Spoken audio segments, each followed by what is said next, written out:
Chapter 15, Microbial Mechanisms of Pathogenicity. Microbial mechanisms of pathogenicity involve various strategies used by pathogens to infect host and evade the immune system. Key mechanisms include adherence to host cells, invasion, toxin production, and immune system evasion. Pathogens may also manipulate host cell functions to promote survival and replication, leading to disease manifestation and progression. This chapter will discuss these mechanisms and host responses. In this section, the concepts of infection and disease will be explored in relation to the host and pathogens. Additionally, the distinction between the signs and symptoms of diseases, as well as the differences between communicable and non-communicable diseases, will be examined. A comparison of various types of infectious disease, including iatrogenic, nosocomial, and zoonotic diseases, will be also presented. Furthermore, the stages of acute infectious disease will be identified and described in terms of the number of pathogens present and the severity of signs and symptoms. A disease is defined as any conditions where the normal structure of functions of the body are damaged or impaired. Physical injuries or disabilities are not categorized as diseases. However, diseases can arise from various causes, including infection by a pathogen, genetic factors as seen in many cancers or deficiencies, non-infectious environmental factors, or inappropriate immune responses. This chapter will concentrate on infectious diseases, although it is always essential to consider potential non-infectious causes when diagnosing infectious diseases. A host is an organism that provides a home and resources for another organism, which is often a parasite or pathogen. For example, humans can host for various bacteria, viruses, and parasites that cause diseases like malaria, influenza, and tapeworm infections. An infection occurs when a microorganism successfully colonizes a host, which can lead to disease characterized by signs and symptoms that deviate from the host's normal functioning. Microorganisms capable of causing diseases are referred to as pathogens. Understanding the nature of infections and their impact on health is essential for diagnosis and treatment. Signs of diseases are objective and measurable indicators that can be observed by clinicians. Vital signs, including body temperature, heart rate, breathing rate, and blood pressure, serve as fundamental measures of the body's basic functions. For instance, a body temperature above the normal range of 37 degrees Celsius indicates a fever, which is a measurable sign of disease. Monitoring these vital signs is crucial for identifying potential health issues. In addition to vital signs, other observable conditions can indicate disease. The presence of antibodies in a patient's serum, which can be measured through blood tests, is one such example. However, antibodies do not always signify an active disease, as they can persist long after infection has resolved or develop in response to a non-active pathogen. This highlights the complexity of interpreting laboratory results in the context of disease diagnosis. Symptoms, on the other hand, are subjective experiences that patients report and cannot be objectively measured. Common symptoms include nausea, pain, and loss of appetite. While these subjects' reports are vital for understanding a patient's condition, they are prone to memory bias and may vary in intensity. Clinicians often use scales such as Wong-Baker Faces Pain Rating Scale to help quantify these experiences and facilitate communication about symptoms. A collection of specific signs and symptoms associated with a particular disease is known as syndrome. Syndromes can be named based on their characteristic signs and symptoms or their anatomical location. This nomenclature aids in the classification and understanding of diseases, improving the ability to diagnose and treat patients effectively. Understanding the distinction between signs, symptoms, and syndromes is crucial for healthcare professionals in providing comprehensive care. Clinicians need to depend on signs and ask questions about symptoms, medical history, and the patient's recent activities to identify a specific disease and its possible cause. Diagnosing these conditions can be challenging because different microorganisms can produce similar signs and symptoms in patients. For instance, a person experiencing diarrhea may be infected by various harmful microorganisms. Bacterial pathogens linked to diarrheal illness include Vibrio cholerae, Listeria monocytogenes, Campylobacter jejuni, and enteropathogenic Escherichia coli or EPEC. Viral pathogens associated with diarrhea are norovirus and rotavirus. Parasitic pathogens that can cause diarrhea include Giardia lamblia and Cryptosporidium parvum. Similarly, a fever can indicate many types of infection, ranging from common cold to severe illnesses like Ebola hemorrhagic fever. Additionally, some diseases may not show noticeable signs or symptoms, which is referred to as being asymptomatic or subclinical. For example, many individuals infected with the herpes simplex virus do not display symptoms and may be unaware to their infection. Non-infectious diseases, which are not caused by pathogen, represent a significant cause of illness and death globally, alongside a wide range of non-communicable infectious diseases. These diseases can arise from various factors such as genetics, environmental influences, or immune system malfunctions. For instance, sickle cell anemia is a hereditary condition resulting from a genetic mutation that can be inherited from parents to their children, as shown in the figure B. In contrast, figure A shows a blood smear from a malaria patient protozoan, Plasmodium falciparum. It is transmitted by mosquitoes to humans and a zoonotic infectious disease. The slide shows different types of non-infectious diseases, but this will not be further discussed in this chapter. The 5 periods of disease, often called stages or phases, consist of the incubation, prodromal, illness, decline, and convalescent periods are shown in the slide figure. Number 1, the incubation period occurs in an acute disease following the pathogen's initial entry into the patient. During this phase, the pathogen starts to multiply within the host. However, the number of pathogens, particles, cells, or viruses is not yet sufficient to produce noticeable signs and symptoms of the disease. Incubation periods can range from a day or two in acute diseases to months or even years in chronic diseases, depending on the specific pathogen.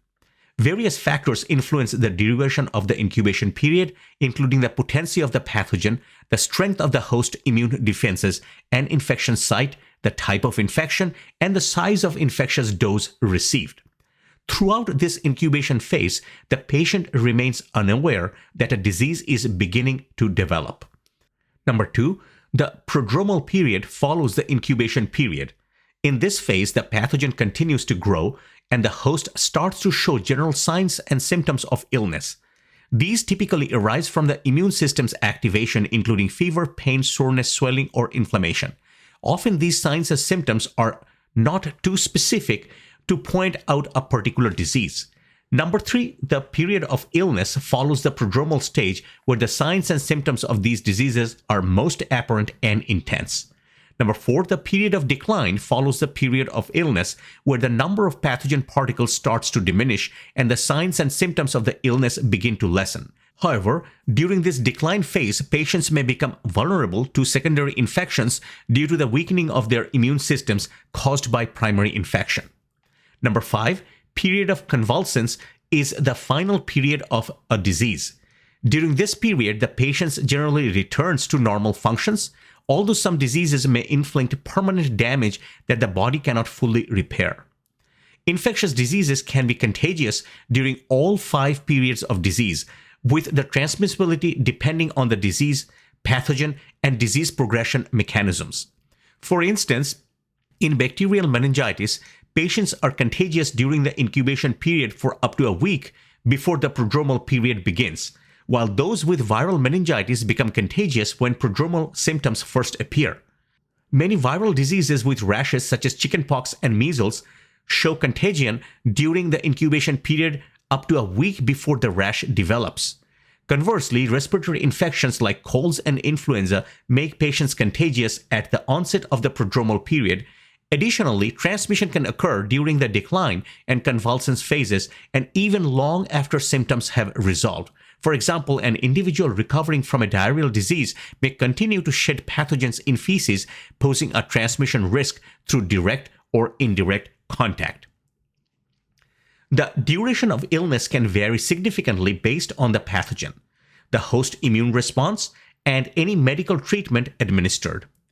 Acute diseases such as influenza caused by influenza virus exhibit rapid onset and pathologic changes over a short time frame, typically hours to few weeks. Influenza has an incubation period of about 1 to 2 days. For infected individuals, capable of spreading the virus to others approximately 5 days after illness onset. Following about a week, those infected enter a period of decline. Chronic diseases, in contrast, involve pathologic changes that developed over a longer period, ranging from months to a lifetime. An example is chronic gastroenteritis caused by the gram-negative bacterium Helicobacter pylori, which can colonize the stomach by producing urease to survive in its acidic environment. These infections can recur indefinitely without antibiotic treatment.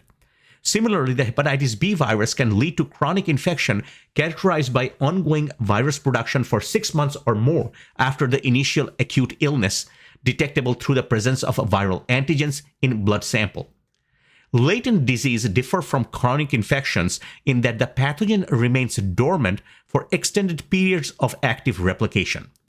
Herpes simplex viruses HSV1, HSV2, varicella zoster virus, and Epstein-Barr virus are examples of pathogens that can enter a latent state post-infection. These viruses evade the immune system by resurging in nerve cell and can reactivate during time of stress or immunosuppression.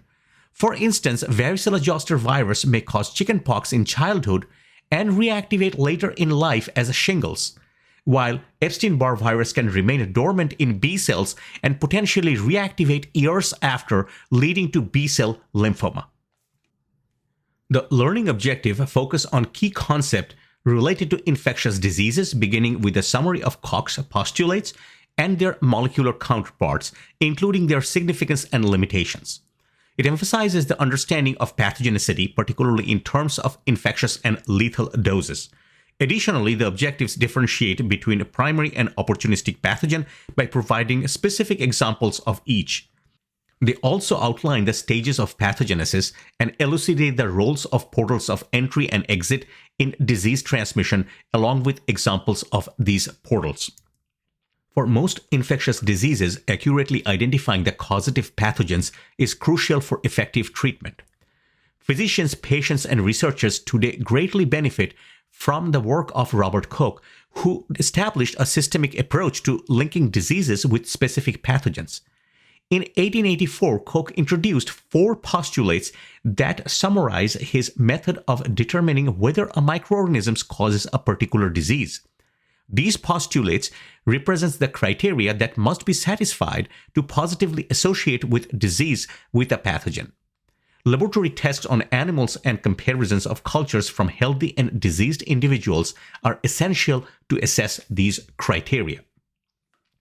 Although Koch's postulates remain fundamental to our understanding of disease causation, advances in the microbiology have highlighted significant limitations in Koch's postulates. One critical assumption in his first postulate is that pathogens are only present in diseased individuals. This notion has been disproven, as seen in the Helicobacter pylori, which can inhabit the stomach of healthy individuals without causing any symptoms. It is estimated that over 50% of the human population carries H. pylori throughout their lives without developing chronic gastroenteritis, demonstrating that not all pathogens are exclusive to disease. Another flawed assumption in Koch's work is that all healthy subjects are equally susceptible to diseases, which is not accurate. Individual differences, including unique composition of microbiota and varying immune system states, influence susceptibility to infections. The resident microbiota play a significant role in immunity by inhibiting transient pathogens, and that can lead to differing disease presentations among individuals. Moreover, some people, particularly those with weakened immune systems due to age or illness, exhibit increased vulnerability to certain infections compared to healthier individuals. Koch's second postulate also assumed that all pathogens could be cultivated in pure culture, a notion that has proven incorrect for many pathogens. It is now understood that some pathogens, such as viruses and certain bacteria like rickettsia and chlamydia, are obligate intracellular pathogens that require host cells for growth. This limitation poses challenges for researchers as pathogens cannot be cultured to prevent advancement beyond postulates 2. Additionally, the ethical implication of infecting humans for research purposes complicate the evaluation of these postulates. Lastly, the assumption that animal models can accurately represent human diseases is not universally valid. Many human diseases cannot be reliably modeled in animals, as seen with AIDS, where the human immunodeficiency virus exclusively affects humans. This represents a significant barrier in applying Koch's postulates to all pathogens and diseases. As our understanding of microbiology evolves, it is essential to recognize the limitations of Koch's postulates while continuing to seek accurate methods for identifying diseases, causation, and developing effective treatment. In 1988, Stanley Falcow proposed a revised version of Koch's postulates known as molecular Koch's postulates, which prioritized the identification of specific genes associated with pathogenicity rather than isolation of the pathogen itself. This approach allows for a deeper understanding of infections caused by intracellular pathogens and recognizes the existence of pathogenic strains in organisms that are typically non-pathogenic. Falcow's modifications expanded the scope of Koch's original postulates, providing a framework for studying a broader range of pathogens.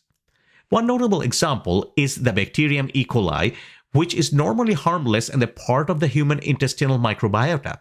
However, pathogenic strains such as enterotoxic E. coli, ETEC, and enterohemorrhagic E. coli, O15787 or EHEC, have emerged due to the acquisition of new genes that enable these strains to produce toxins and cause disease. The identification of these pathogenic forms illustrate the application of molecular Koch's postulates, as minor genetic changes in E. coli have led to significant shifts in its pathogenic potential, as shown in the slide table. The capacity of a microbial agent to induce disease is termed pathogenicity, while the extent to which an organism is pathogenic is referred to as virulence. Virulence exists on a spectrum. At one end are organisms that are avirulent, non-harmful, and at the other end, there are those exhibit high virulence. Highly virulent pathogens typically lead to disease when they enter the body, and some may even result in multi-organ and body system failure in otherwise healthy individuals. Pathogens with lower virulence may initiate an infection, but do not always lead to severe illness. Those with lower virulence are more likely to cause mild signs and symptoms such as a low-grade fever, headache, and muscle aches. Some individuals may remain asymptomatic. An example of a highly virulent organism is Bacillus anthracis, the causative agent of anthrax. Bacillus anthracis can cause various forms of disease based on the route of transmission, example cutaneous injection, inhalation, and ingestion. The most severe form is the inhalation anthrax. Once Bacillus anthracis spores are inhaled, they germinate, leading to an active infection. The bacteria release potent toxins that can cause edema, fluid accumulation in tissues, hypoxia, a condition that inhibits oxygen delivery to tissues, and necrosis, cell death, and inflammation. Symptoms of inhalation anthrax include high fever, difficulty breathing, vomiting, coughing of blood, the severe chest pain resembling heart attack. In this form, the toxin and the bacteria can enter the bloodstream, potentially resulting in multi-organ failure and patient death. If a gene or genes associated with the pathogenesis is deactivated, the bacteria become less virulent and non-pathogenic. The concept of infectious dose is crucial in microbiology and epidemiology, as it refers to a quantity of pathogen required to establish an infection in a host.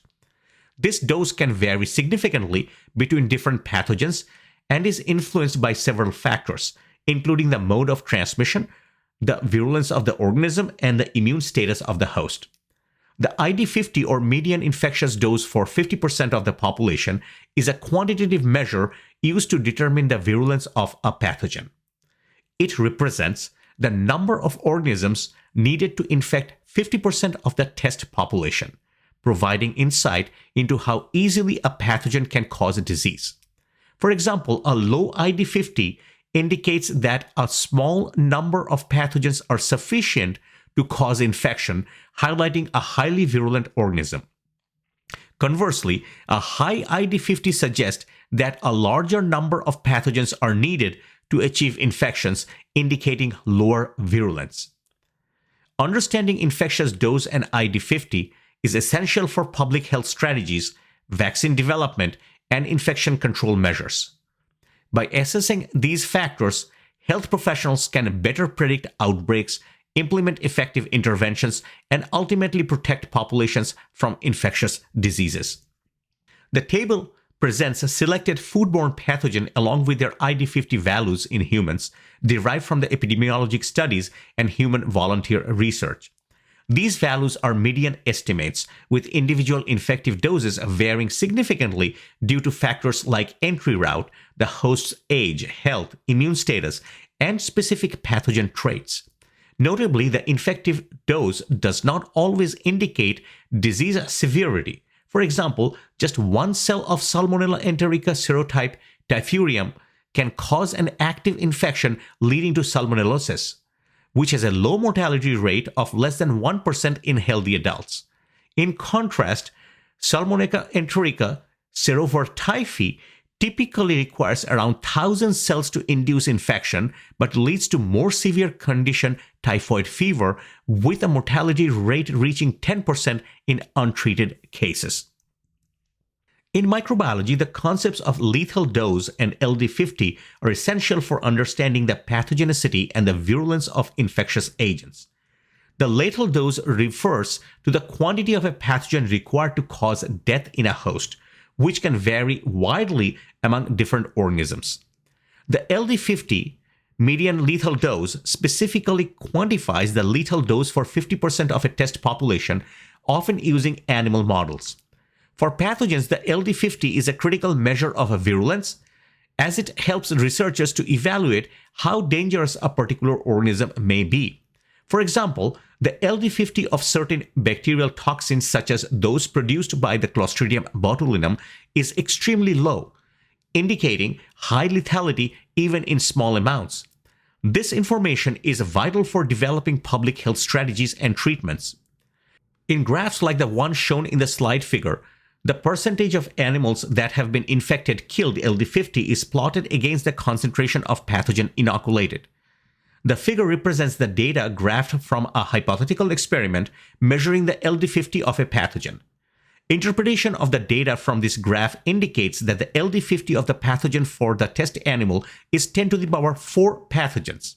Certainly, here are a few examples of pathogens along with their known LD50 values, which illustrate their relative virulence. The examples below illustrate the range of LD50 values among different pathogens, highlighting their varying degrees of toxicity and potential impact on public health.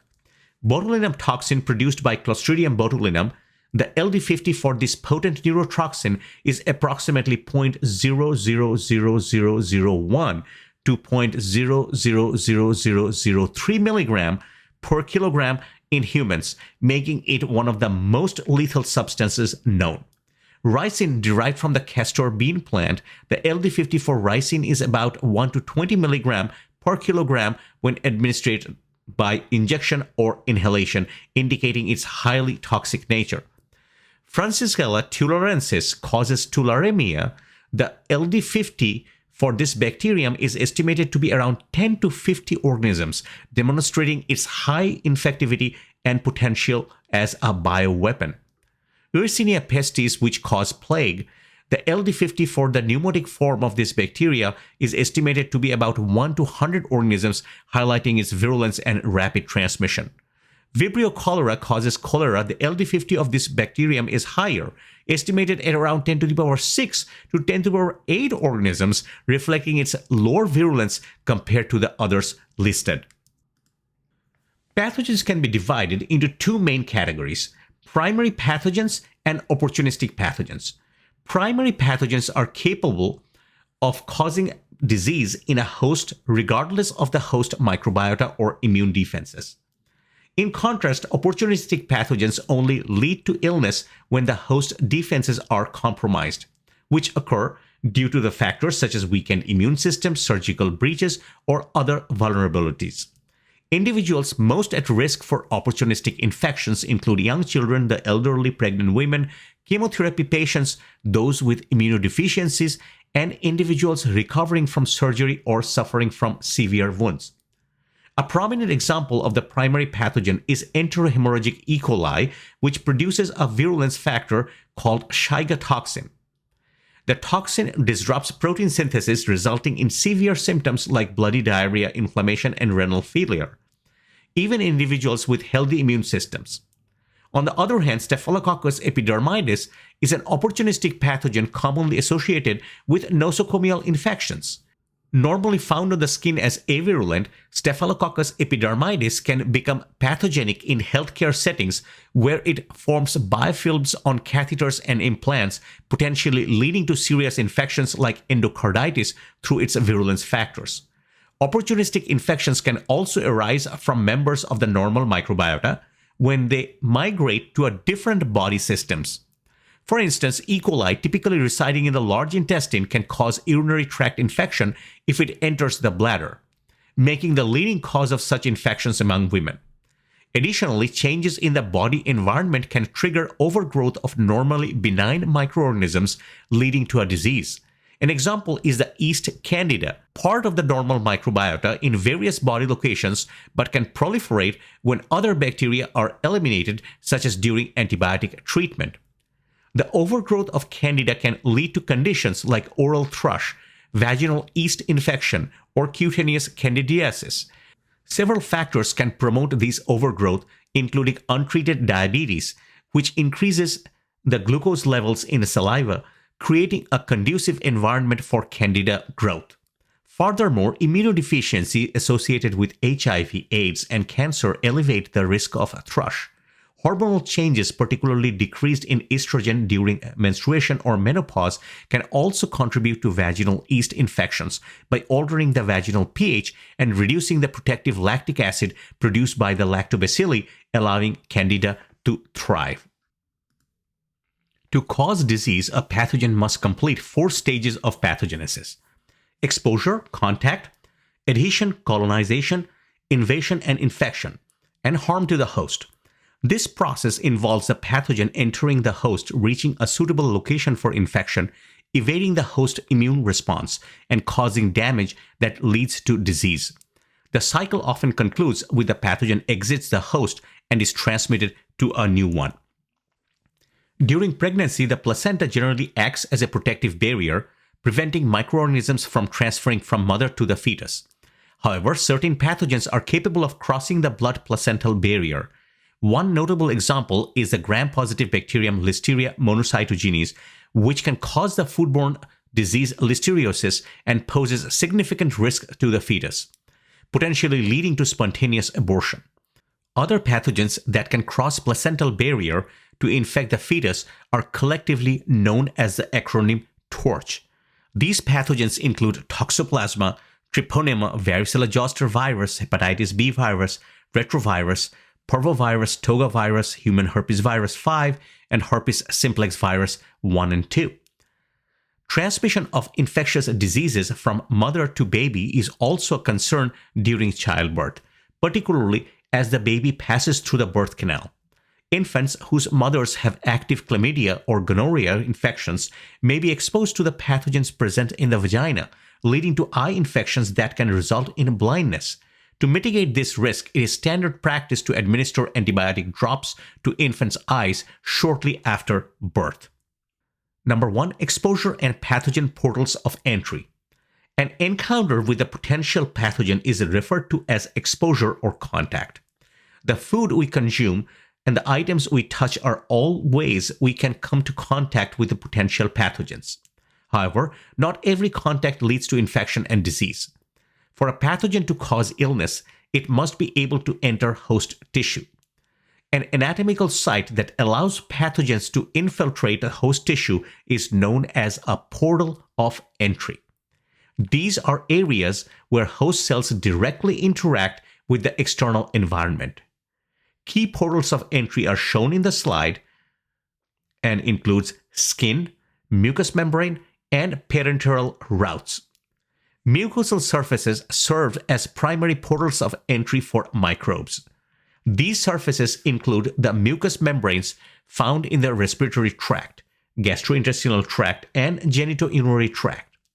While most mucosal surfaces are located internally, some are connected to the external skin at various openings in the body, such as the eyes, nose, mouth, urethra, and anus.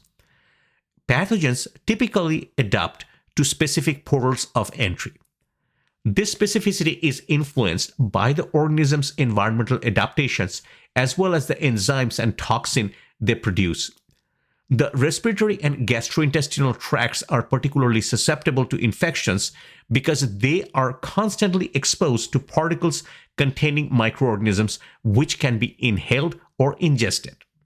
In addition to mucosal surfaces, pathogens can enter the body through breaches in the protective barrier of the skin and mucous membranes. This method of entry is referred to as parenteral route. Although the skin acts as a natural barrier to pathogens, any breaks in the skin, such as wounds, insect bites, animal bites, or needle pricks, can provide an alternative route for microorganisms to invade. Number 2, adhesion. After initial exposure, the pathogen attaches at the entry point. Adhesion is the ability of the pathogenic microbes to connect to the body's cells using adhesion factors. Different pathogens utilize various methods to stick to the host tissue cells. Certain pathogen possesses molecules called adhesins on their surfaces that bind specific receptors known as glycoproteins on host cells. These adhesins are present on structures such as fimbriae and flagella in the bacteria, cilia of protozoa, and the capsids or membranes of viruses. Additionally, protozoans can employ hooks and barbs for adhesion, while spike proteins on viruses enhance their ability to adhere. The production of glycocalyces, which include slime layer and capsules, enable some bacterial pathogens to attach effectively to cells due to their high sugar and protein content. Biofilm formation can also serve as an adhesion factor. A biofilm is a bacterial community that generates a glycocalyx referred to as extrapolymeric substance or EPS, allowing it to adhere to the surfaces. Persistent infection caused by Pseudomonas aeruginosa are frequently observed in patients with cystic fibrosis, burn wounds, and the middle ear infection otitis media due to the biofilm it produces. The extrapolymeric substance not only facilitate attachment to the host cells but also protect the bacteria from the immune system and antibiotic treatments. This protection makes it difficult for antibiotics to reach the bacterial cells within the biofilm. Moreover, not all bacteria in a biofilm grow quickly. Some remain in a stationary phase, making them less susceptible to antibiotics, which are most effective against rapidly growing bacteria. In the previous slide, we discussed the adherent structures are crucial for the successful colonization and infection of host tissues by microorganisms. In this slide, some of these key components are illustrated, such as pili and fimbriae, which are hair-like appendages that extend from the bacterial surface. These structures enable the bacteria to attach firmly on host cells, facilitating infection in established biofilms. Membrane and capsular materials also play a significant role in adherence. The capsules acts as a protective barrier and enhances adherence to surfaces, promoting virulence by resisting phagocytosis. In the case of many viruses, but not all, spike proteins are essential for attachment and entry to the host cells. These glycoproteins protrude from viral envelope, recognizes and binding to specific receptors on host cell surfaces, allowing the virus to initiate infection. Additionally, specialized adhesion molecules on the cell surfaces of microbes such as lectins and adhesins contribute to the binding process. These molecules interact with host cell receptors. increasing the likelihood of colonization and infections. Overall, these adherence structures are vital for microbial pathogenesis, helping pathogens overcome host defenses and establish infections.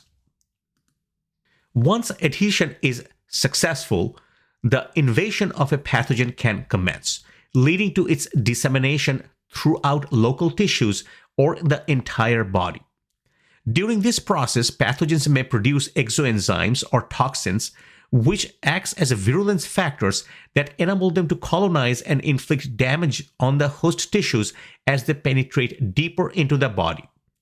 Additionally, certain virulence factors help pathogens to evade host immune defenses. The specific virulence factors possessed by a pathogen play a crucial role in determining the extent of tissue damage that occurs. This is illustrated by the invasion of Helicobacter pylori into stomach tissues, where it causes damages as it advances. Intracellular pathogens have a unique method of invasion by entering the host cells to reproduce. These pathogens can be classified as obligate intracellular pathogens, which can only reproduce within the host cells, and facultative intracellular pathogens, which can reproduce in both environments. By infiltrating host cells, these intracellular pathogens evade certain immune system mechanisms while utilizing the cell's nutrients for their replication. This strategy enhances their survival and proliferation within the host. Entry into the host cells typically occurs through endocytosis, with pathogens employing one or two mechanisms to facilitate this process. One method involves the secretion of effector proteins by the pathogen, which triggers the entry into the host cells. For instance, Salmonella and Shigella utilize this mechanism to invade intestinal epithelial cells by secreting effector molecules that induce membrane ruffling, allowing the bacteria to be engulfed. The second mechanism relies on the surface proteins on the pathogen that binds to receptors on the host cells to initiate entry. An example is Yersinia pseudotuberculosis, which produces surface proteins called invacin that interacts with beta-1 integrins on host cells. In the immune system, certain host cells like white blood cells and phagocytes actively endocytose pathogens through a process known as phagocytosis. While this mechanism allows the pathogen to enter the host cell, it usually results in the pathogen's destruction via digestive enzymes. Typically, when a pathogen is engulfed by a phagocyte, it is enclosed in a phagosome that fuses with a lysosome, forming a phagolysosome, where the pathogen is killed. However, some intracellular pathogens, such as Listeria monocytogenes and Shigella, have evolved to survive and multiply within the phagocyte by producing proteins that break down the phagosome before fusion with the lysosome. Other bacteria, including Mycobacterium tuberculosis, Legionella pneumophilia, and various Salmonella species, adopt a different strategy by preventing phagosome-lysosome fusion, thus allowing them to survive within the phagosome undetected. Number 4. Infection. Following the invasion, successful multiplication of the pathogen leads to infection, which can be classified into local, focal, or systemic types based on the extent of the infection. Several infection-related terminologies are presented on the slide. A local infection is limited to a small area of the body, usually near the portal of entry. For instance, a hair follicle infected by Staphylococcus aureus can result in a boil at the injection site, with the bacterium remaining contained in the specific location. Other examples of local infections include urinary tract infections confined to the bladder or pneumonia that is restricted to the lungs. In contrast, a focal infection occurs when a localized pathogen or its toxin spreads to a secondary location. An example of this is that dental hygienist inadvertently nicks the gum, leading to the local infection from Streptococcus bacteria, which are the part of the normal oral microbiota.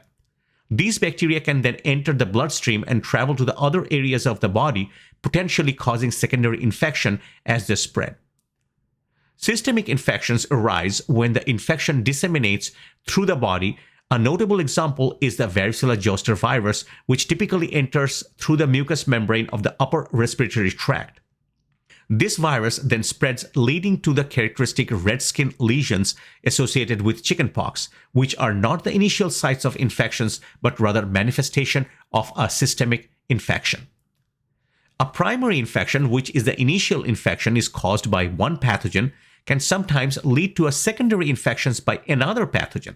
For instance, when a patient is initially infected with HIV, their immune system becomes compromised, increasing vulnerability to secondary diseases such as oral thrush caused by opportunistic pathogens. Similarly, primary infections with influenza virus can damage lung defense mechanism, making patients more prone to secondary pneumonia from bacterial pathogens like Haemophilus influenzae or Streptococcus pneumoniae. Additionally, secondary infections may arise as a consequence of treatments for primary infections. For example, antibiotic therapy aimed at primary pathogens can disrupt normal microbiota, allowing opportunistic pathogens to take hold. Number 5, the pathogen's portals of exit and transmission. For a pathogen to survive, it must position itself for transmission to a new host, exiting the infected host through a portals of exit as shown in the figure. Like portals of entry, many pathogens are specifically adapted to utilize certain portals of exit. The most common portals of exit include the skin and respiratory, urogenital, and genitourinary tract lined by the mucosal membranes. Coughing and sneezing can release pathogens from the respiratory tract, with a single sneeze dispersing thousands of virus particles into the air. Secretions and excretions are also capable of carrying pathogens out through the various portals of exit. Feces, urine, semen, vaginal secretion, tears, sweat, and shed skin cells can all act as vehicles for a pathogen to exit the body. Pathogens that depend on insect vectors for transmission leave the body through the blood drawn by biting insect. Likewise, some pathogens are expelled from the body in the blood withdrawn via needles. The learning objective focuses on understanding the role of virulence factors in the manifestation of signs and symptoms associated with infectious diseases. Students are expected to differentiate between endotoxins and exotoxins, as well as describe and distinguish various types of exotoxins. Additionally, the objective include an exploration of the mechanism that viruses employ for adhesion and antigenic variations, enhancing the learner's comprehension of microbial pathogenesis and the complexities of infectious agents. As mentioned in the previous section, the initial two steps in pathogenesis are exposure and adhesion. Remember that adhesin is a protein or glycoprotein located on the surface of a pathogen that connects to the receptors on the host cells. Adhesins can be found on bacterial, viral, fungal, and protozoal pathogens.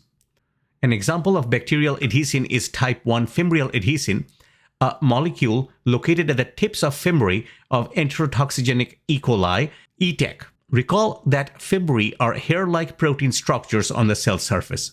Type 1 fimbrial adhesin enables the fimbriae of ETEC cells to attach to the mannose glycans present on intestinal epithelial cells.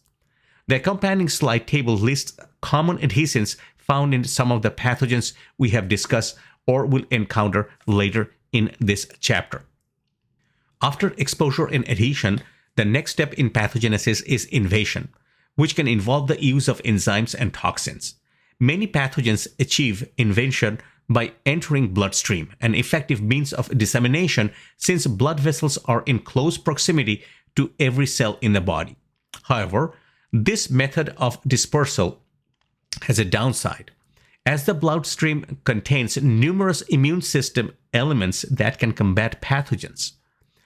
Terms ending in "emia" describe the presence of pathogens in bloodstream, with bacteremia indicating presence of bacteria, pyemia for pyogenic bacteria, viremia for viruses, and toxemia for toxins in the blood.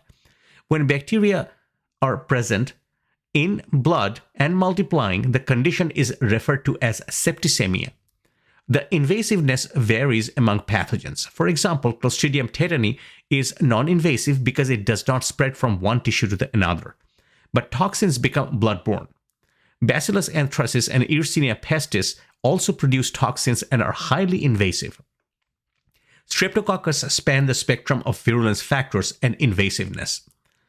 Patients diagnosed with septicemia are described as septic, which can result in shock, a life-threatening condition characterized by a significant drop in blood pressure, which is a systolic pressure less than 90 mm of mercury, that hinders the delivery of oxygen and nutrients to the cell and organs.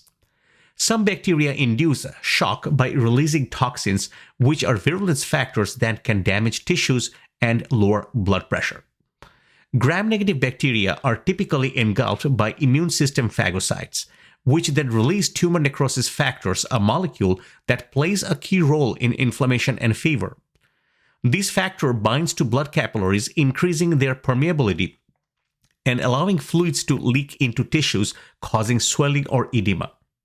When tumor necrosis factor is present in high concentrations, the inflammatory response can become severe, leading to the significant fluid loss from the circulatory system and dangerously low blood pressure. This situation poses serious risk as organs such as the heart, lung, and the kidneys require stable blood pressure and proper function, potentially resulting in multi-organ failure, shock, and death. Some pathogens produce extracellular enzyme known as exoenzymes, as shown in the table, which enables them to invade host cells and penetrate deeper tissues. Exoenzymes target a wide range of substances. A table in the slide lists some of the general classes of exoenzymes along with the associated pathogens. Each of these exoenzymes operates within a specific tissue structure to aid in invasion, promote its own growth, and defend against the immune system. Hyaluronidase is an exoenzyme produced by the pathogens such as Staphylococcus aureus, Streptococcus pyogenes, and Clostridium perfringens. Breaks down glycoside hyaluronan, which is hyaluronic acid. This substance serves as the intercellular adhesive between adjacent cells in connective tissue, as illustrated in the slide. This degradation allows the pathogen to navigate through the tissue layer and the portals of entry and spread to other parts of the body. Neutrophils comprise the first line of innate immune defense during host pathogen interactions. They attack microorganisms directly through three different mechanisms, of which phagocytosis and degranulations have been known and well studied for decades. The formation of neutrophil extracellular traps or nets is a unique method which was unveiled in 2004. Since then, many studies of netosis have been carried out. Pathogen produces nucleases such as the DNAs produced by Staphylococcus aureus degrade extracellular DNA, which are the neutrophil nets, to facilitate escape and spread through tissues. As bacterial and host cells die in the infection site, they lyse and release their intracellular contents. The DNA in chromosome is the largest of the intracellular molecule, and a large amount of extracellular DNA can trap bacteria and hinder their spread. Staphylococcus aureus produces DNAs to break down the mesh of extracellular DNA, allowing it to escape and spread to nearby tissues. This strategy is also employed by Staphylococcus aureus and other pathogens to degrade and evade webs of extracellular DNA created by immune system phagocyte such as neutrophil aimed at trapping the bacteria. Phospholipases are enzymes that degrade the phospholipids of cell membranes and are specific to the types of phospholipids and cleavage sites. The anthrax pathogen Bacillus anthracis produces phospholipase C, which allows it to escape from the phagocytic cells by degrading the phagosome membrane before it fuses with the lysosome, facilitating the pathogen's multiplication in the cytoplasm. Additionally, phospholipases can target membranes enclosing phagosomes within phagocytic cells, a tactic also used in intracellular pathogens like Listeria monocytogenes and Rickettsia for phagosomal escape. Beyond aiding in escape, phospholipases contribute to bacterial virulence by degrading cell membranes, leading to the lysis of red blood cells, white blood cells, and tissue cells. Phospholipase type C or PLCA and phospholipase C type B or PLCB facilitate cell-to-cell spread during Listeria monocytogenes infections. After being internalized by host immune cells, Listeria monocytogenes resides in the primary vacuole, where it can lyse this vacuole to enter the host cytosol. Once in the cytosol, the bacteria utilized host-specific actin filaments to propel themselves to the cell surface, forming pseudopod-like structures that enables them to spread to adjacent cells by creating double membrane vacuoles. Listeria monocytogenes then lyse these vacuoles to continue infecting nearby cells. In contrast, Listeria monocytogenes delta PLCA has a diminished ability to escape from the primary vacuole, while monocytogenes delta PLCB show reduced capability to escape from double membrane vacuoles. Bacterial pathogens also produce various protein-digesting enzymes or proteases. Proteases can be classified according to their active site nucleophile composition, such as serine or threonine, or they contain metals at their active site, like zinc metalloproteases contain a zinc ion which is necessary for enzymatic activity. One example of protease that contains a metal ion is the exoenzyme collagenase. Collagenase digests collagen, which is a dominant protein in connective tissue. Collagen is found in the extracellular matrix, especially near mucosal membranes, blood vessels, nerves, and in the layers of the skin. Like hyaluronidase, collagenase enables pathogens to penetrate and spread through the host tissue by breaking down this connective tissue protein. For instance, the collagenase produced by gram-positive bacterium, Clostridium perfringens, allows the bacteria to navigate through the tissue layers, subsequently enter and multiply in the blood, leading to septicemia. Clostridium perfringens then utilize toxins and the phospholipase to induce cellular lysis and necrosis, which the host cells have died. The bacterium generates gas by fermenting muscle carbohydrates. The extensive necrosis of tissues and the accompanying gas are characteristic of the condition known as gas gangrene. In addition to exoenzymes, certain pathogens are able to produce toxins, biological poisons that assist to their ability to invade and cause damage to tissues. The ability of a pathogen to produce toxins to cause damage to the host cells is called toxigenicity. Toxins are classified as endotoxins or exotoxins, with endotoxins being lipopolysaccharide present on the outer membrane of gram-negative bacteria. During infection, gram-negative bacterial pathogens release endotoxin when the cell dies or during binary fission. The toxic properties of endotoxins are primarily due to lipid A, which is conserved across various genera of gram-negative bacteria, resulting in a similar toxic effects. Lipid A activates the immune system's inflammatory response akin to tumor necrosis factors.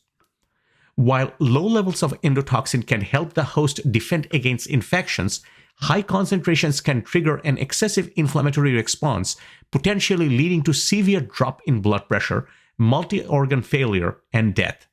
A classic method of detecting endotoxin is the Limulus amoebocyte lysate test, where the blood cells from amoebocytes from the horseshoe crab Limulus polyphemus are mixed with the patient's serum, and amoebocytes react to the endotoxin present, observable either through color changes or coagulation in the serum. An alternative method for endotoxin detection is an enzyme-linked immunosorbent assay or ELISA, which employs antibodies to identify endotoxin levels. Exotoxins are protein molecules produced by various living pathogenic bacteria, with the majority being generated by gram-positive pathogens, while some gram-negative pathogens also produce them. Unlike the toxic lipid A endotoxin, which triggers a general systemic inflammatory response upon release, exotoxins exhibit specificity in their action, targeting specific receptors on particular cells and damaging them through unique molecular mechanisms. Endotoxins remain stable at high temperatures, requiring heating at 121 degrees Celsius or 250 degrees Fahrenheit for 45 minutes to inactivate, whereas most exotoxins are heat labile due to their protein structure and can be denatured at temperatures above 41 degrees Celsius or 106 degrees Fahrenheit. While endotoxin can induce a lethal inflammatory responses at high concentration with an LD50 of 0.24 mg per kilogram, certain exotoxins such as botulinum toxin responsible for botulism can be lethal at extremely low concentration, having an LD50 of 0.000001 mg per kilogram, making it 240,000 times more lethal than endotoxin. The exotoxin can be grouped into three categories based on their target: intracellular targeting, membrane disrupting, and superantigens. The slide table provides examples of well-characterized toxins within each of these three categories.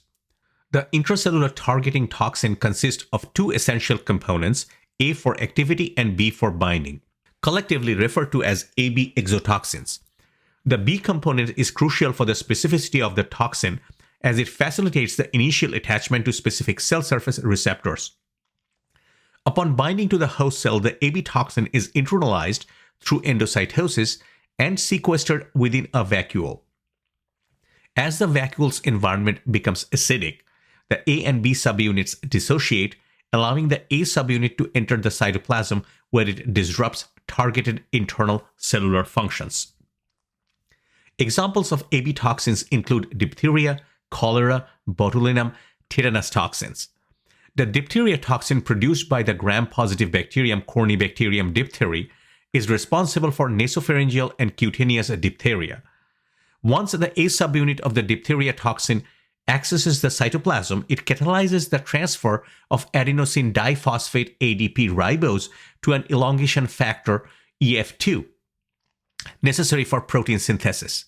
This action inhibits protein synthesis within the host cell, ultimately leading to cell death.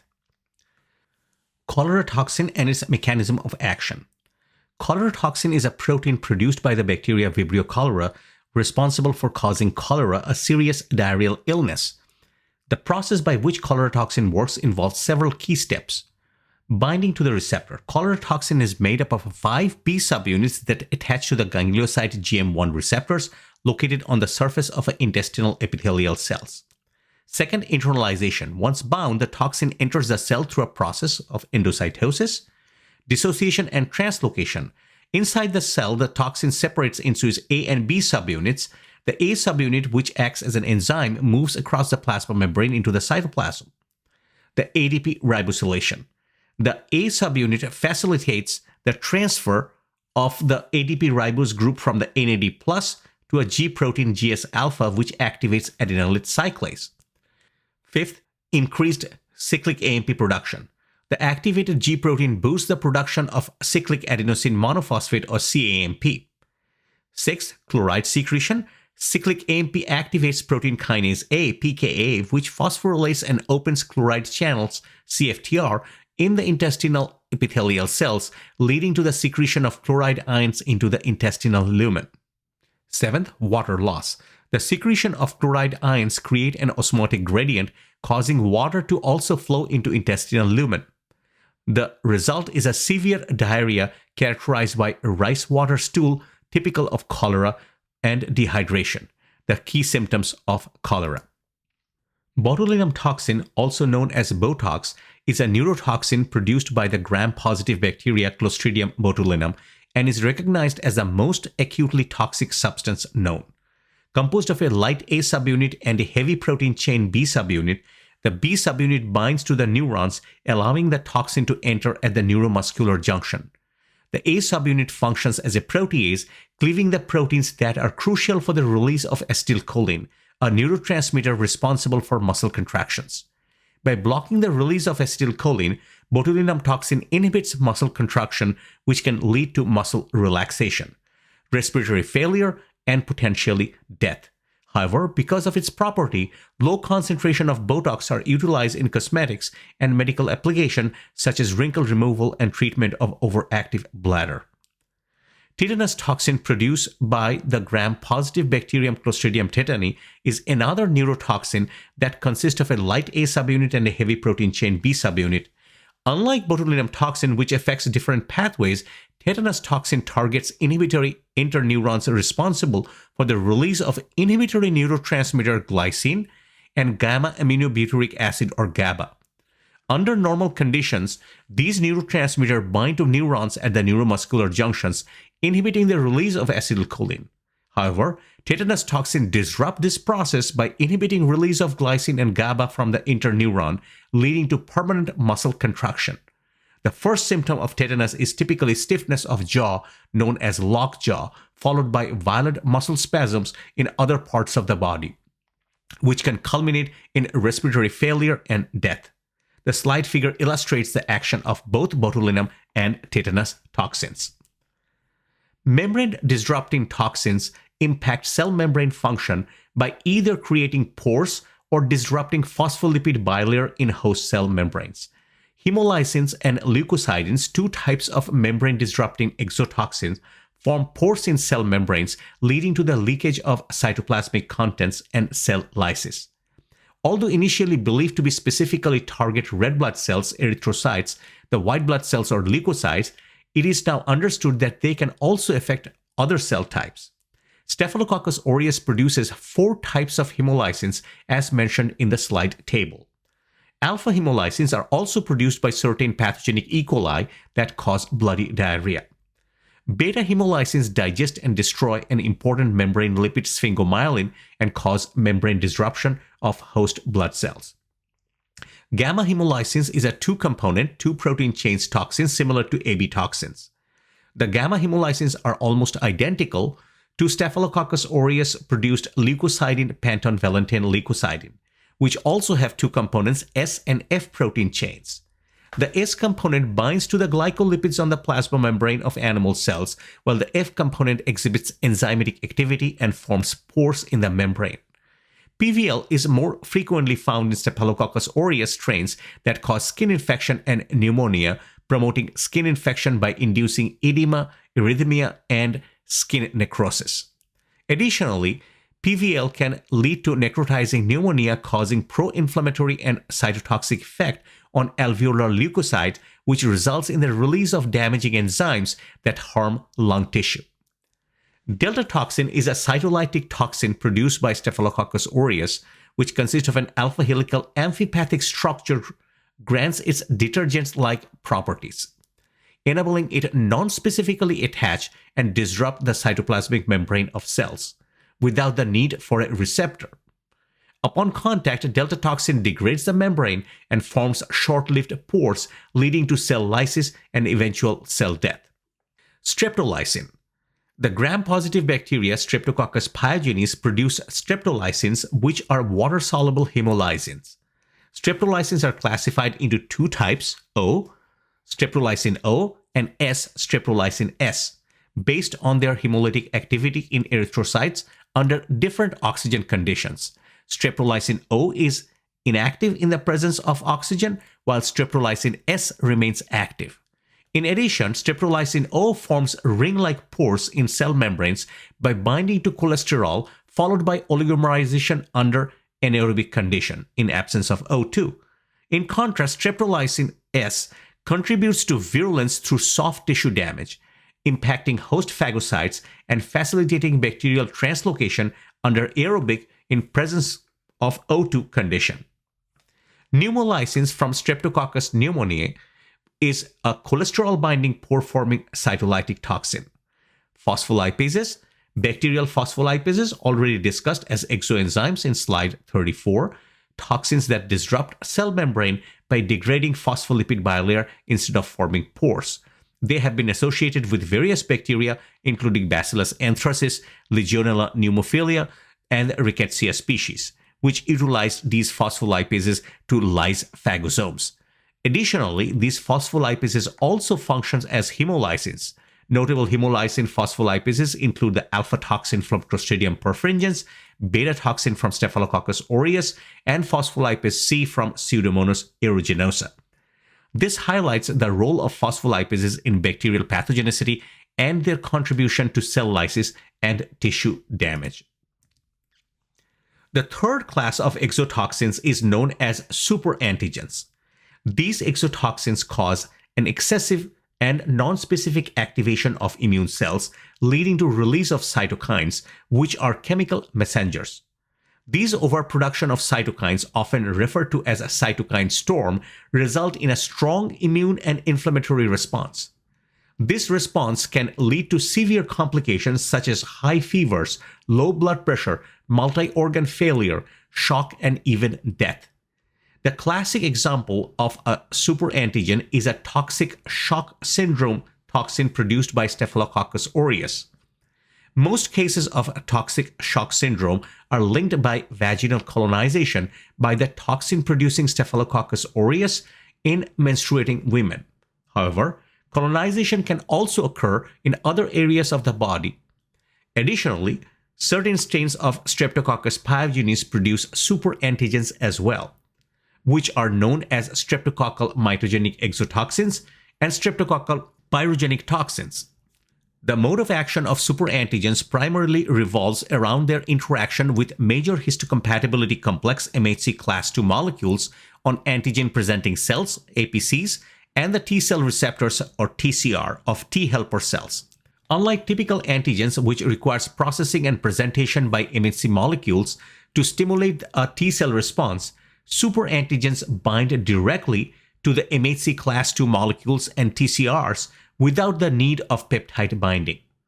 This unique binding results in the activation of a large population of T cells, often leading to a massive cytokine release, which can result in a systemic inflammation and in some cases toxic shock syndrome. The activation of T cells by superantigen occurs in a nonspecific manner, stimulating up to 20% of the total T cell population, in contrast to the typical 0.01% activated by conventional antigens. The extensive cytokine release, including interleukin-2, IL-2, interferon gamma, and tumor necrosis factor alpha or TNF-alpha, results in a robust immune response that can lead to tissue damage as systemic effects. Evading the immune system is crucial for the invasiveness of bacteria, which utilize various virulence factors to avoid phagocytosis by immune cells. One prominent example of the production of capsules, which not only assist in adhesion, but also enhance immune evasion by obstructing the ingestion process of the phagocytes. The capsule's composition inhibits immune cells from adhering to and subsequently phagocytosing the bacterial cell. Furthermore, the capsule increases the overall size of the bacterial cell, making it more challenging for immune cells to engulf the pathogen. A significant example is Streptococcus pneumoniae, a gram-positive pathogen responsible for the disease such as pneumococcal pneumonia and meningitis. Strains of Streptococcal pneumonia that possesses capsules are more virulent than have a greater likelihood of invading the bloodstream, leading to severe conditions like septicemia and meningitis. In addition to capsules, some pathogens produce proteases that provide an additional layer of defense against phagocytosis.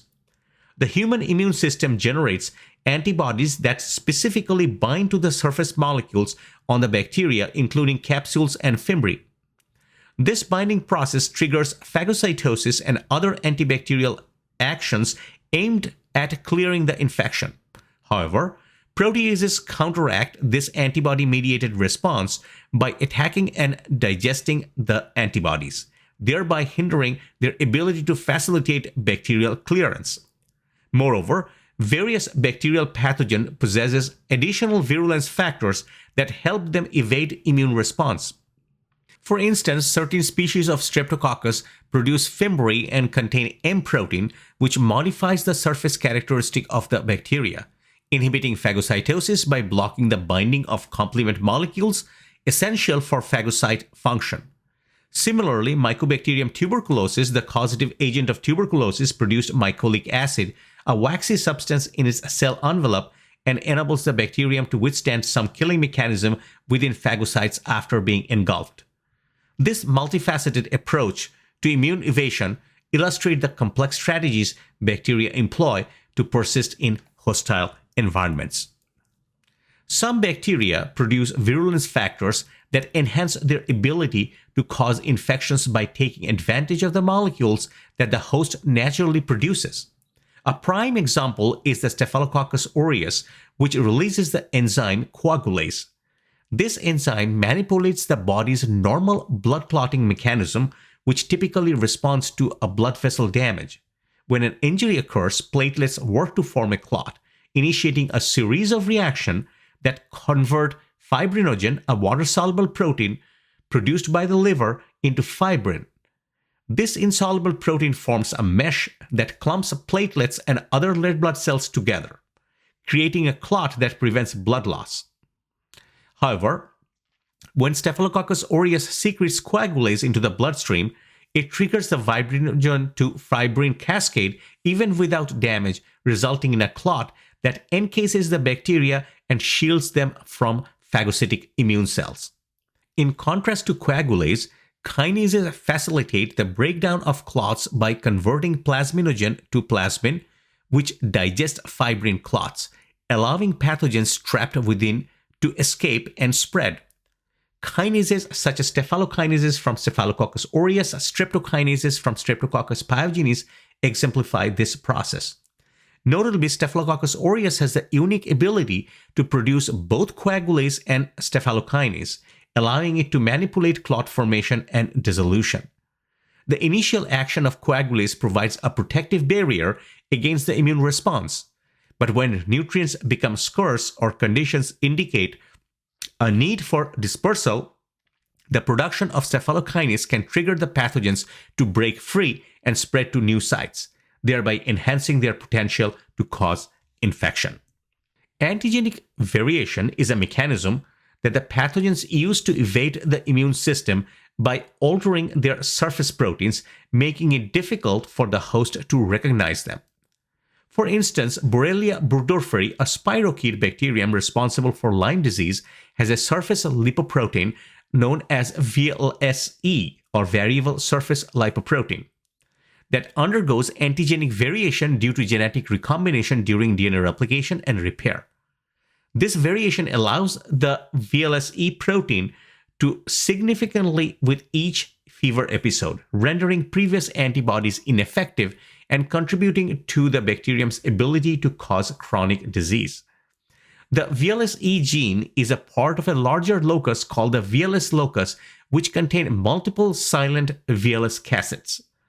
The VLSE genes itself encode a 35 kilodalton lipoprotein that is anchored to the outer membrane of the cell surface.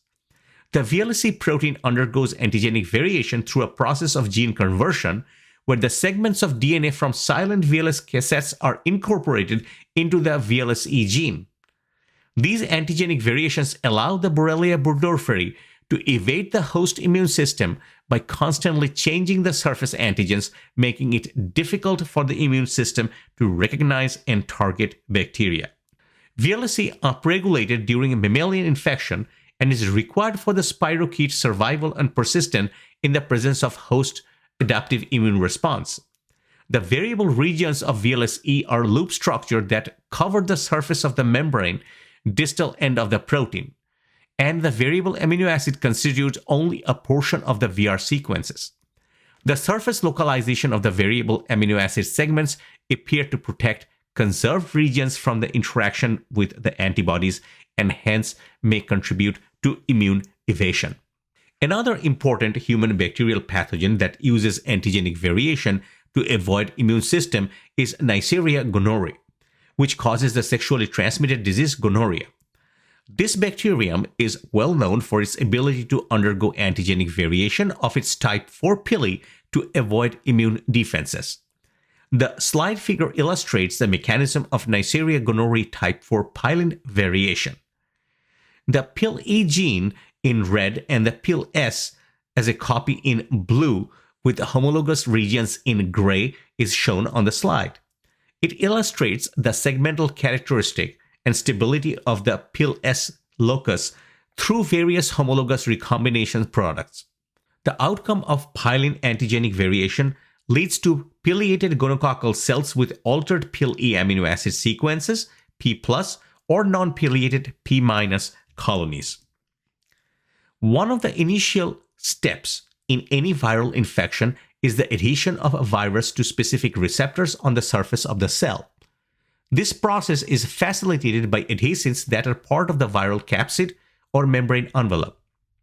The interaction of the viral adhesins with specific cell receptors determine the tropism of viruses for particular cells, tissues, and organs within the body. An example of a viral adhesin is the spike protein hemagglutinin found on the influenza virus. It enables the virus to bind to sialic acid on the membrane of host respiratory and intestinal cells. Another example is the glycoprotein GP120 found on HIV. For HIV to infect immune system cells, it must engage with two receptors on the cell surface.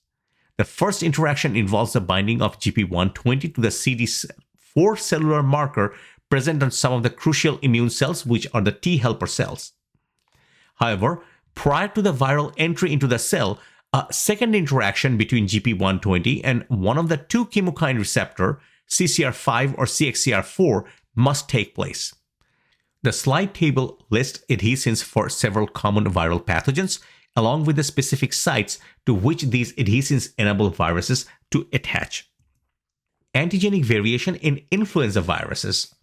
Antigenic variation also occurs in certain enveloped viruses such as influenza viruses, which exhibit two forms of antigenic variation: antigenic drift and antigenic shift. Antigenic drift is caused by point mutations that lead to slight changes in the spike protein hemagglutinin H and neuraminidase N. Antigenic shift involves significant changes in the spike protein due to gene reassortment, which typically occurs when two different influenza viruses infect the same host. The rate of antigenic variation in influenza viruses is very high, making it difficult for the immune system to recognize the numerous strains of influenza virus. While the body may develop immunity to one strain through natural exposure or vaccination, antigenic variation leads to continual emergence of new strains that the immune system may not recognize. This is the primary reason why vaccines against influenza virus must be administered annually. Each year, influenza vaccine provides protection against the most prevalent strains for that year, but new or different strains may become more prevalent in the following year. The learning objectives include describing virulence factors that are unique to fungi and parasites, comparing the virulence factors of fungi and bacteria, explaining the differences between protozoan parasites and helminths, and describing helminths to evade the host immune systems. Although fungi and parasites are significant pathogens responsible for infectious disease, their pathogenic mechanisms and virulence factors are not as well characterized as those of bacteria or viruses. Despite this relative lack of detailed understanding, the stages of pathogenesis and the general mechanism of virulence that contribute to the disease production by these pathogens exhibit similar to those observed in bacteria. Pathogenic fungi share similarities with bacterial virulence factor, producing various components that enhance their ability to infect hosts. This summary focuses on the virulence factors associated with four notable fungal species: Candida, Cryptococcus, Claviceps, and Aspergillus. Each of these fungi employs unique mechanisms to establish infection and evade the host immune defenses. Candida albicans, an opportunistic pathogen, is responsible for conditions like oral thrush and vaginal yeast infections. A key virulence factor for Candida is the production of adhesins, which are surface glycoproteins that adhere to the phospholipids of the epithelial and endothelial cells, aiding in attachment and colonization. Furthermore, Candida utilizes proteases and phospholipases to promote tissue invasion. Notably, one protease degrades keratin, enabling the fungus' ability to invade host tissues. Studies have demonstrated that using protease inhibitors can reduce Candida infection in animal models, highlighting the importance of these enzymes in virulence. Cryptococcus, a fungus associated with pneumonia and meningitis. The primary virulence factor is its capsule, composed mainly of the polysaccharide glucuronoxylomannan. This capsule significantly increases the resistance of phagocytosis, allowing encapsulated Cryptococcus cells to evade immune responses more effectively than their non-encapsulated counterparts, which are more easily targeted and eliminated by the host immune systems. Claviceps purpurea, which infects rye and similar grains, produces a mycotoxin called ergot toxin. Linked to the disease known as ergotism, there are two forms of ergotism, gangrenous and convulsive. Gangrenous ergotism results from vasoconstriction caused by the toxin, leading to poor blood flow and potential gangrene. Convulsive ergotism affects the central nervous system, including symptoms such as mania and hallucinations. A historical outbreak of gangrenous ergotism in Eastern Europe during the 5th century AD serves as a notable example of the toxin's impact. Aspergillus, another opportunistic fungal pathogen, produces the mycotoxin aflatoxin, which can enter the body through contaminated food or inhalation. Aflatoxin possesses significant health risks, acting as both as a mutagen and a carcinogen, particularly linked to liver cancer. Inhalation of Aspergillus can lead to chronic pulmonary disease like aspergillosis. Additionally, Aspergillus produces gliotoxin, which enhances virulence by promoting host cell death by evading the immune response. The fungus also secretes proteases such as elastase, which degrade elastin in lung connective tissue, contributing to lung disease. Stachybotrys trichothiocin are potent inhibitors of DNA, RNA, and protein synthesis. Contaminated water damage buildings, induced inflammation, disrupt surfactant phospholipids in the lung, and may lead to pathological changes in the tissues. Protozoan pathogens are unicellular eukaryotic parasites that exhibit virulence factors and pathogenic mechanisms similar to those of prokaryotic and viral pathogens. These include adhesins, toxins, antigenic variations, and the capability to survive within phagocytic vesicles. Unique features allow protozoans to attach to the host cells effectively. Giardia lamblia, for instance, causative agent of giardiasis, utilize a large adhesive disc made of microtubules to adhere to the intestinal mucosa. During this adhesion process, Giardia lamblia's flagella created a lower pressure area by drawing fluid away from the disc, which enhances attachment to the epithelial cells. Unlike many pathogens, Giardia does not invade intestinal cells. Instead, it causes inflammation and shortens intestinal villi, which hinders nutrient absorption. Some protozoans, like Plasmodium falciparum, exhibit the ability to undergo antigenic variation, allowing them to evade the host immune response. Plasmodium falciparum, responsible for malaria, resides inside the red blood cells and produced an adhesive membrane protein called PFEMP1. The protein is displayed on the surface of the infected erythrocyte, promoting adhesion between blood cells and to the blood vessel walls. Such adhesion restricts blood flow, potentially leading to severe complications such as organ failure, anemia, and jaundice, ultimately resulting in death.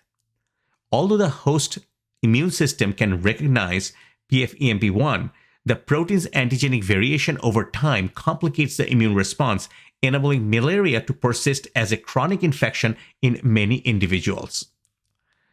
The virulence factors of Trypanosoma brucei is the agent of African sleeping sickness. Include the capability from the protective capsules that undergo antigenic variation. Trypanosoma brucei can evade phagocytosis by producing a dense glycoprotein coat that mimics a bacterial capsule. As the host generates antibodies against this coat, Trypanosoma brucei is capable of altering the glycoprotein structure, preventing recognition by the immune system. The evasion strategy allows Trypanosoma brucei to persist in the host, contributing to the chronic nature of infection. In addition, trypanosomes can also synthesize or contain low molecular weight toxins such as indole catabolites, which can cause pathogenic effects like fever, lethargy, and immune suppression. Dinoflagellates, which are flagellate aquatic unicellular protists, can produce dinotoxin and cause indirect shellfish poisoning. Helminths or parasitic worms are multicellular eukaryotic parasites that relies on various virulence factors to invade host tissues. A notable example is the aquatic larval form of Schistosoma mansoni, the causative agent of schistosomiasis, which penetrates intact skin using proteases that break down skin proteins, including elastin. This capability to breach the physical barrier is crucial for the survival and propagation within the host. To sustain their often complex life cycle, helminth must evade the host immune system effectively. Some helminths are so large that they can withstand immune responses, while others, such as an adult roundworms responsible for trichinosis and escheriasis, possess a robust outer cuticle that protect them from the immune detection. This ability to resist attacks is essential for their longevity and reproductive success within the host. Throughout their life cycle, helminths exhibit varying surface characteristics that may enhance their ability to avoid immune recognition. They often express polysaccharide known as glycans on their surfaces, which mimic molecules produced by host cells. This phenomenon, referred to as glycan gimmickry, enables helminths to evade detection by the immune system, allowing them to masquerade as harmless entities rather than foreign invaders. In addition to evading immune responses, helminths can also actively suppress host immune functions. For instance, S. mansoni employs proteases to degrade host antibodies, thereby undermining the immune defense. Helminths produce a variety of substances that inhibit both innate and nonspecific and adaptive specific immune responses. Furthermore, they release substantial amount of the material into the host, which may overwhelm the immune system or provoke inappropriate responses, complicating the host's ability to combat the infection effectively. Case study: Listeriosis. Michael, a healthy 10-year-old boy, attended the birthday party where he consumed undercooked hot dogs. The next morning, he felt achy, nauseous, and a fever of 38 degrees Celsius. His parents suspected the flu and kept him home from school. After 4 days, Michael developed severe headaches and his fever rose to 40 degrees centigrade. Concerned, his parents took him to a clinic. At the clinic, the physician gathered Michael's medical history and ordered a blood test due to the timing of his illness following the party. The test revealed a gram-positive rod in his blood, indicating an infection. Michael was treated with a broad-spectrum antibiotic and admitted to the hospital for further intravenous therapy and fluids. Physicians suspected listeriosis caused by Listeria monocytogenes, linked to the hot dogs he ate. Michael's condition worsened with symptoms of a stiff neck and hemiparesis, prompting the physicians to conduct a spinal tap. The procedure confirmed a cerebrospinal infection with a gram-positive rod detected, indicating meningitis, and acute inflammation of the protective membranes of the brain and spinal cord. Resolution: given the life-threatening nature of meningitis and ineffective initial antibiotic therapy, Michael was prescribed 2 intravenous antibiotics, ampicillin and gentamicin. He remained hospitalized for several days for supportive care and observation. After a week, he returned home for bed rest and continued oral antibiotics. 3 weeks later, he made a full recovery. Anita, a 36-year-old mother of 3, visits an urgent care center with symptoms of pelvic pressure, painful urination, abdominal cramps, and blood-tinged urine. The physician suspects a urinary tract infections and ordered an urinalysis, prescribing ciprofloxacin as a precaution. The lab later confirms E. coli in her urine, but tests show ciprofloxacin is ineffective against it, leading to a different antibiotic prescription. After 1 week, Anita returns to a new symptom: vaginal itching, burning, discharge, despite some relief from painful urination. The physician explains that while the antibiotics likely eliminated the E. coli, they also disrupted her normal microbiota, resulting in a secondary yeast infection caused by Candida albicans.